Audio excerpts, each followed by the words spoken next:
এ হুজুর এটাই হলো আমার উপার্জনের মাধ্যম।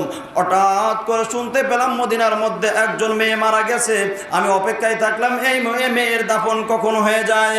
আমি শুনতে পেলাম দুপুরের সময় এই মেয়েটার দাফন হয়ে গেল। আমি অপেক্ষায় থাকলাম রাত আসবে কখন। আস্তে আস্তে আমার অপেক্ষার প্রহর গোনা শেষ হয়ে গেল। আবার যখন রাত চলে এলো আমি দেখতে থাকলাম এই মেয়েটার কবর কোথায়।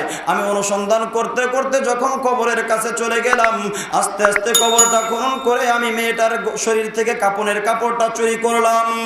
এ হুজুর আমি মেয়েটার কাপনের কাপড় চুরি করে যখন উঠে আসব এমন সময় আমার কানে একটা আওয়াজ চলে আসলো, এ যুবক তুমি যদি চাও তুমি এই মেয়ের সাথে তোমার মনের খায়েশ পূরণ করতে পারো। জোরে বলেন নাউজুবিল্লাহ, আরো জোরে বলেন নাউজুবিল্লাহ।